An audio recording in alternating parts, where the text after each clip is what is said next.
Quelle saveur particulière de se réunir ce matin librement. Malgré la persécution, Polycarpe voulait rester en ville. Polycarpe était un disciple de Jean, l'apôtre, et il était aussi ancien de Smyrne. Mais l'entourage de Polycarpe finit par le convaincre de se cacher dans une petite maison à l'extérieur de la ville. Mais dénoncé par un esclave qu'on a torturé, Polycarpe est arrêté un vendredi soir, vers l'heure du dîner.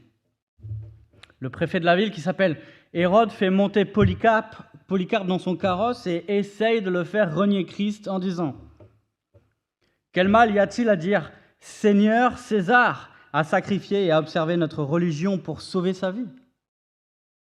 Mais Polycarpe refusa. Arrivé près du stade, un grand bruit se faisait entendre. Et au milieu de la clameur, le proconsul fit comparaître Polycarpe devant lui et lui demanda s'il était bien Polycarpe. « Oui, répondit-il. » Alors, il essaya de le faire abjurer. « Respecte ton âge, disait-il. » Polycarpe avait alors 86 ans. Polycarpe répondit « Si tu t'imagines que je vais jurer par la fortune de César, comme tu dis, en feignant d'ignorer qui je suis, écoute-le donc une bonne fois. Je suis chrétien. Voilà 86 ans que je le sers. Il ne m'a fait aucun mal. Comment pourrais-je insulter mon roi et mon sauveur ?» Après l'avoir menacé de le jeter aux fauves, le magistrat s'irritait face à la détermination de Polycarpe. « Je t'envoie au bûcher si tu ne crains pas les fauves. Apostasie donc !» Polycarpe réplique « Tu me menaces d'un feu qui brûle une heure, puis s'éteint rapidement. Tu ignores donc le feu du jugement à venir et du châtiment éternel gardé pour les impies. Mais pourquoi tardes-tu ? Va, donne tes ordres. » Et quand le bûcher fut prêt, le martyr retira lui-même tous ses vêtements. Il détacha sa ceinture, puis commença à se déchausser. Rapidement, on disposa autour de lui les matériaux rassemblés pour le feu. Alors Polycarpe leva les yeux au ciel et dit « Seigneur, Dieu Tout-Puissant, Père de Jésus-Christ, ton Fils, béni et bien-aimé, à qui nous devons de te connaître, Dieu des anges, des puissances, de toute la création, du peuple entier, des justes qui vivent sous ton regard, je te bénis. Parce que tu m'as jugé digne de ce jour et de cette heure, et que tu me permets de porter mes lèvres à la coupe de ton Christ, pour ressusciter à la vie éternelle de l'âme et du corps, dans l'incorruptibilité de ton Esprit Saint. Accueille-moi parmi eux devant ta face aujourd'hui, que mon sacrifice te soit agréable et onctueux, et en même temps conforme au dessein que tu as conçu, préparé et accompli. Toi qui ne connais pas le mensonge, ô Dieu de vérité, je te loue de toutes tes grâces, je te bénis, je te glorifie au nom du grand prêtre éternel et céleste, Jésus-Christ, ton Fils bien-aimé, par lequel la gloire soit à toi comme à lui et à l'Esprit Saint, aujourd'hui dans les siècles futurs. Amen. Quand Polycarpe eut prononcé cet Amen qui achevait sa prière, les valets allumèrent le feu. Nous sommes en 155 de notre ère. À Smyrne, Polycarpe est brûlé vif pour sa foi en Jésus, son Seigneur.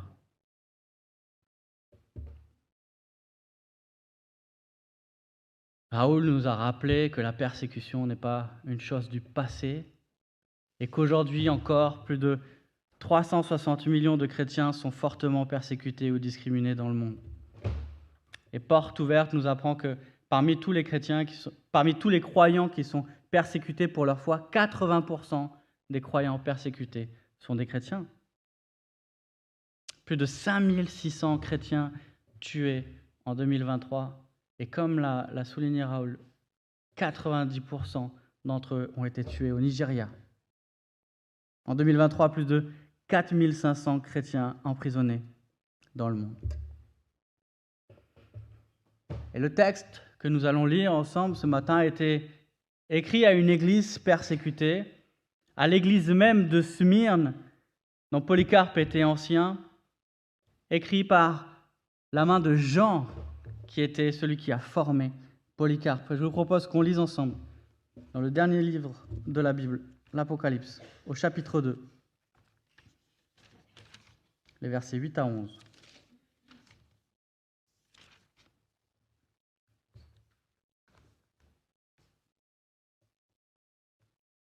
Apocalypse 2, versets 8 à 11. Écrit à l'ange de Smyrne, de l'église de Smyrne. Voici ce que dit le premier et le dernier, celui qui était mort et qui est revenu à la vie. Je connais ta détresse et ta pauvreté, et pourtant tu es riche, ainsi que les calomnies de ceux qui se disent juifs et ne le sont pas, mais qui sont une synagogue de Satan. Ne redoute pas ce que tu vas souffrir. Voici, le diable va jeter quelques-uns d'entre vous en prison afin que vous soyez mis à l'épreuve, et vous aurez 10 jours de détresse. Sois fidèle jusqu'à la mort, et je te donnerai la couronne de vie. Que celui qui a des oreilles écoute ce que l'Esprit dit aux églises. Le vainqueur n'aura pas à souffrir de la seconde mort.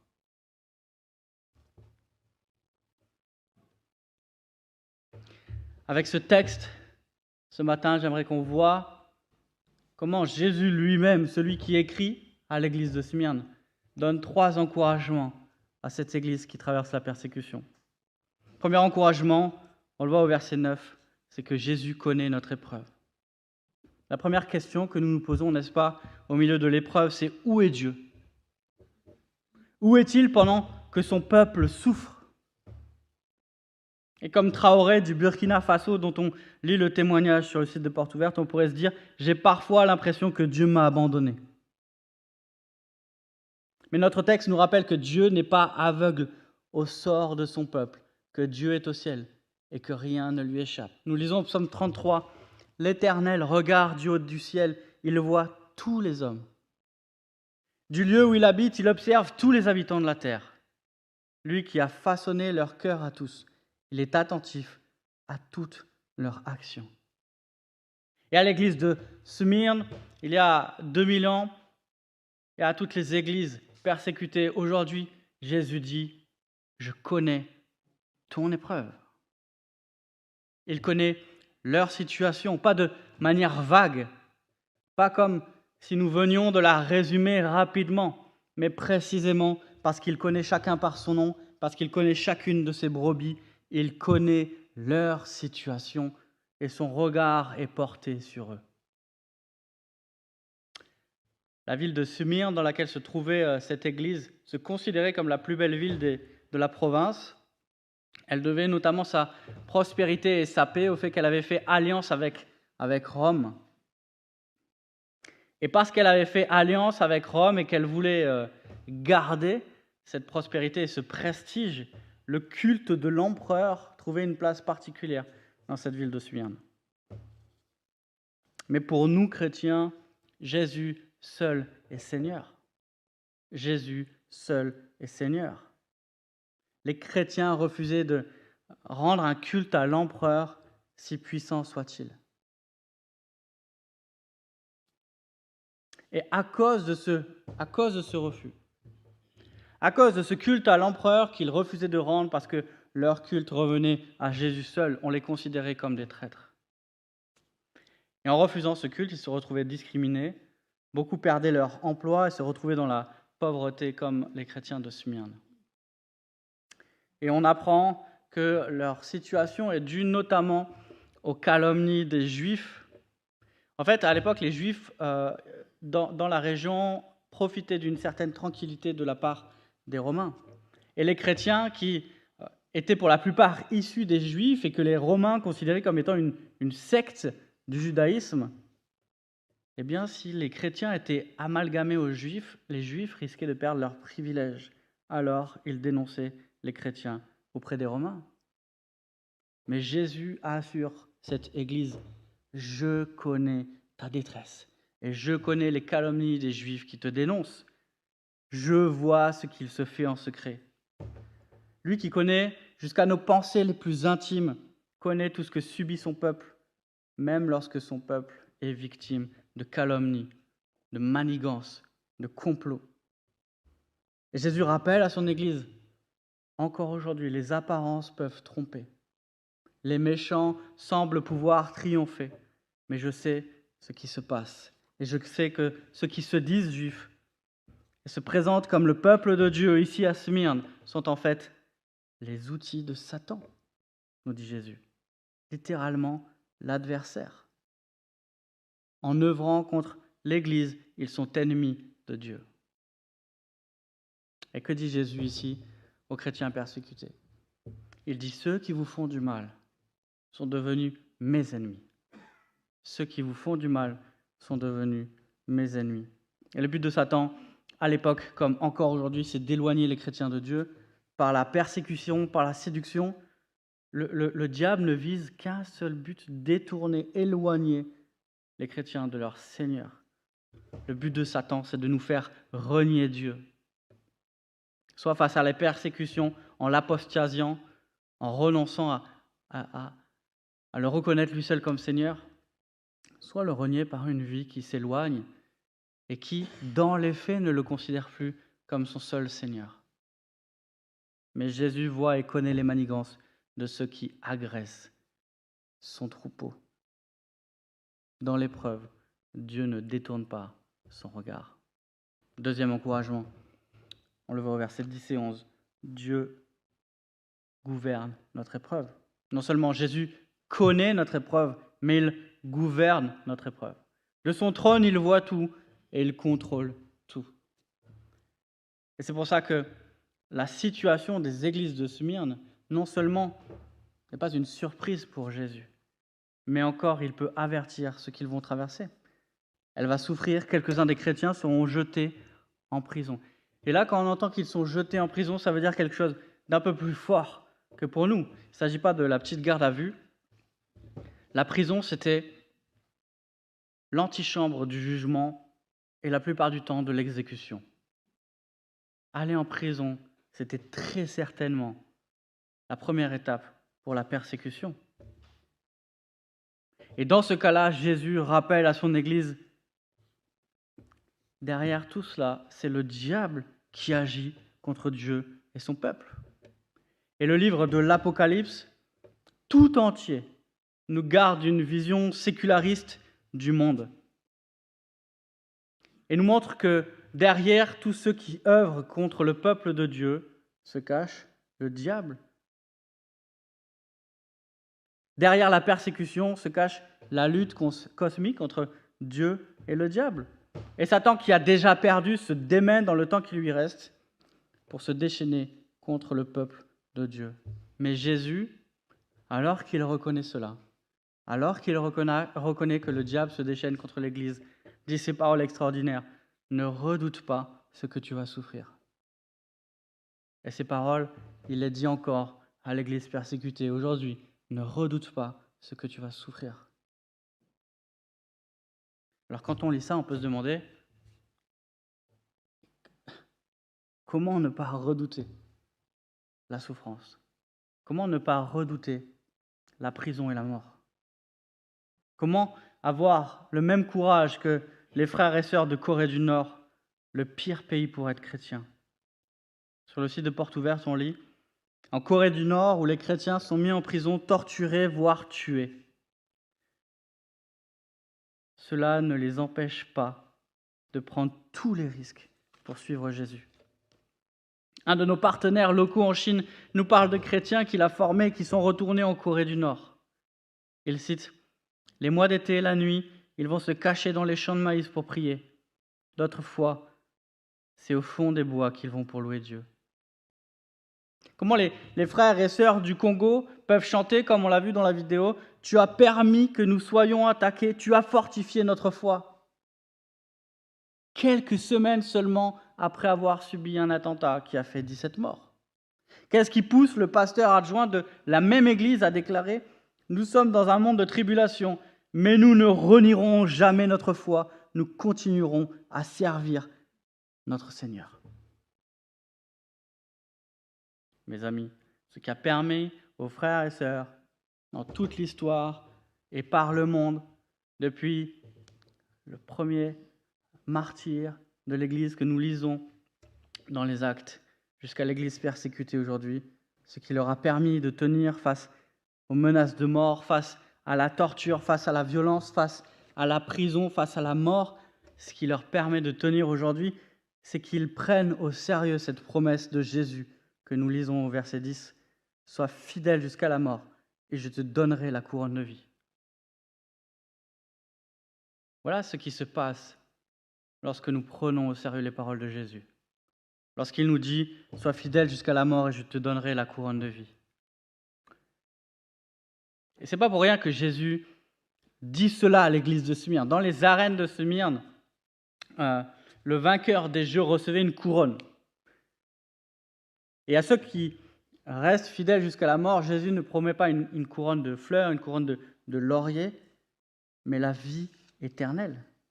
Et dans ces mêmes arènes où le vainqueur des jeux recevait une couronne, les chrétiens étaient jetés au lion pour être dévorés ou brûlés vifs à la vue de tous. Mais sous cette apparente défaite, Jésus dit la réalité. Ceux qui traversent la mort ont la vraie victoire et la vraie couronne, la vie éternelle. Et comme Paul, ils peuvent dire « Christ est ma vie » et mourir représente un gain. Tout le reste de l'Apocalypse parle de la victoire des martyrs. Et tout le reste de l'Apocalypse nous apprend à regarder derrière le rideau. L'Apocalypse, c'est-à-dire révélation, dévoilement. Et le livre de l'Apocalypse lève le voile sur la réalité du monde et nous montre que derrière l'apparente victoire du mal et l'apparente défaite de l'Église se cache la vraie victoire de Dieu et la vraie victoire de son Église. Et au chapitre 12, on lit « Ils l'ont vaincu », il parle du diable, « grâce au sang de l'agneau et grâce à la parole de leur témoignage. » Le témoignage chrétien est une arme par laquelle Satan est vaincu. Et on lit, ils n'ont pas aimé leur vie au point de craindre la mort. Ils n'ont pas aimé leur vie au point de craindre la mort. Polycarpe, tous nos frères et sœurs persécutés, aujourd'hui nous montrent le visage de la vraie foi. Ils nous montrent ce que ça signifie d'aimer Jésus plus que la vie.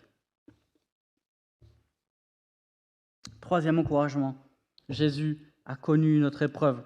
Verset 8. Regardez la manière dont Jésus se présente lorsqu'il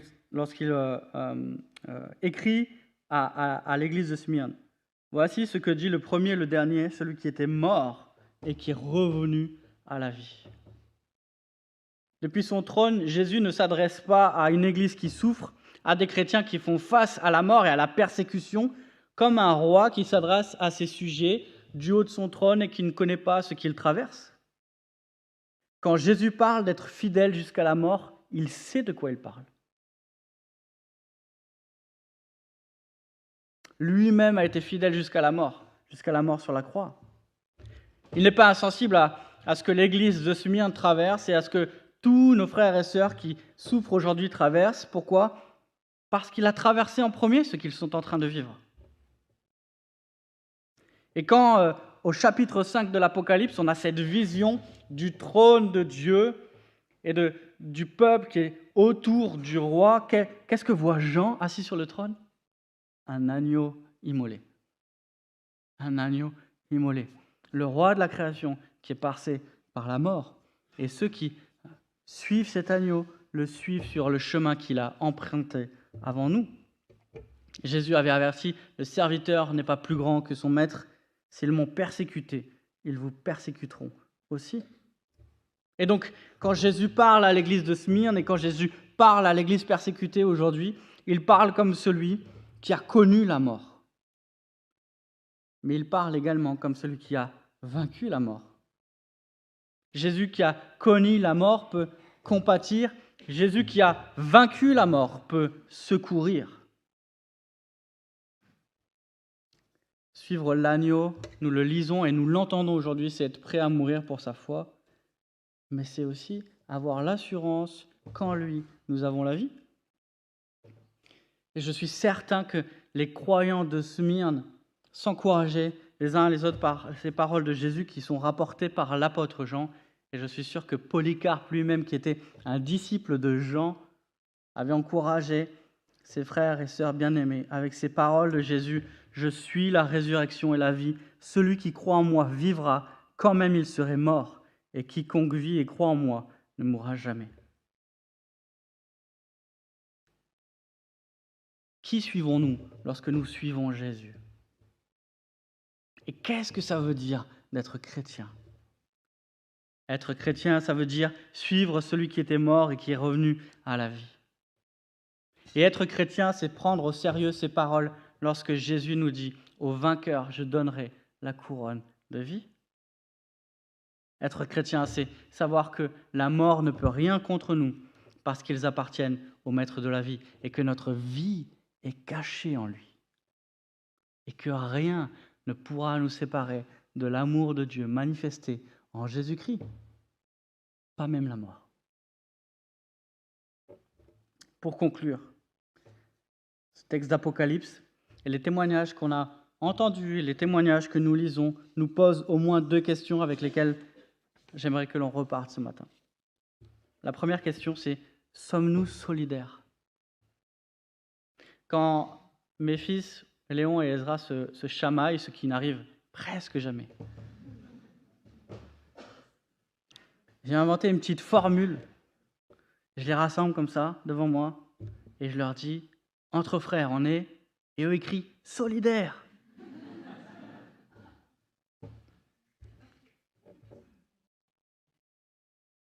Parce que c'est vrai.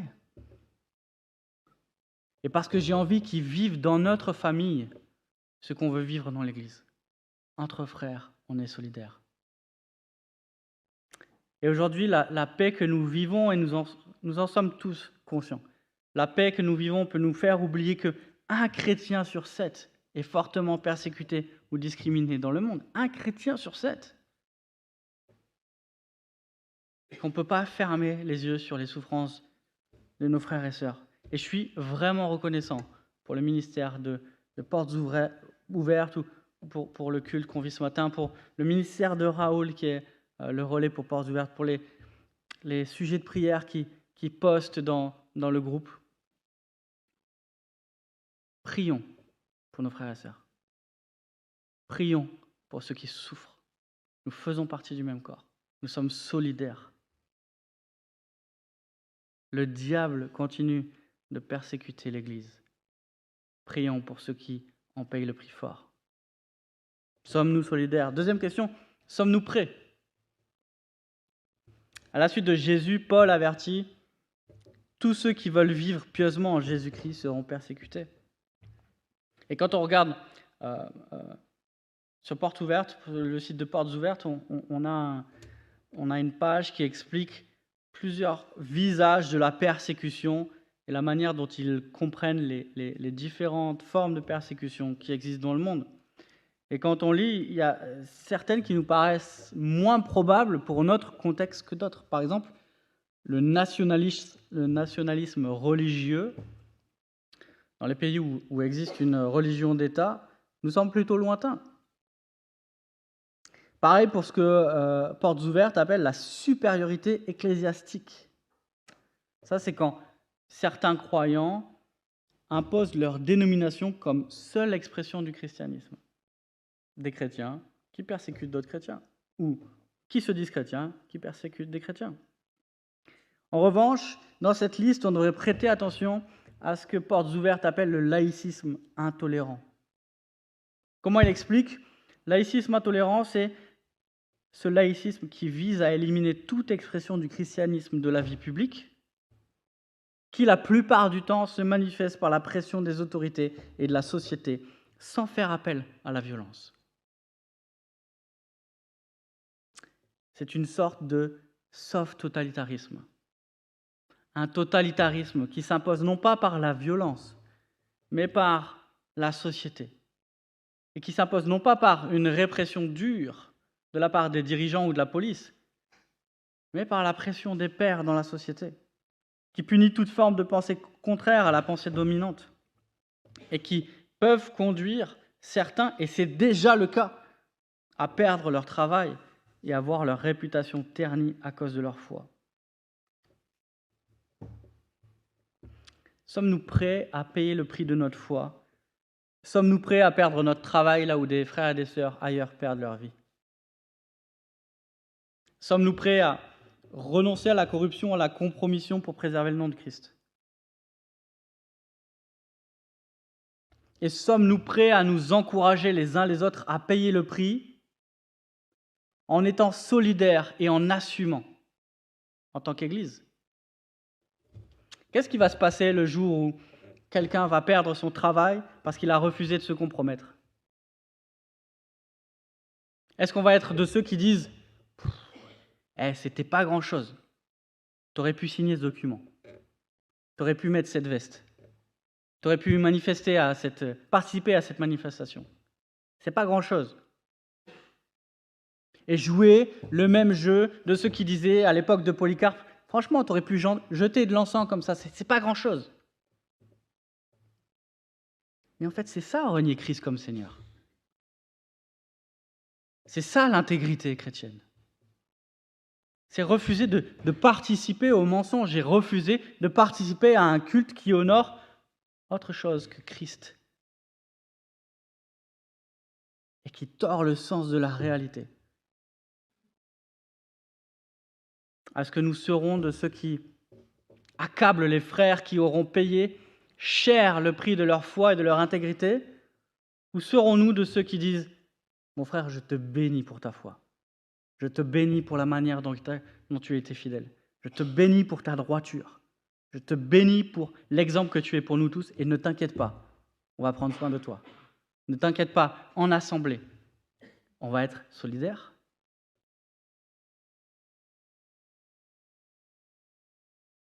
Sommes-nous prêts, comme Ayouba que nous avons entendu, à dire « Si je dois être tué comme mon père, qu'il en soit ainsi. »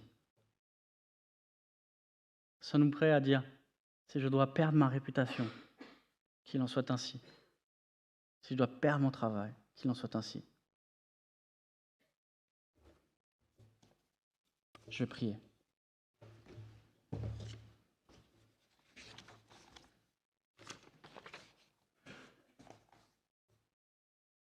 Père Céleste, nous te prions pour nos frères et sœurs persécutés dans le monde.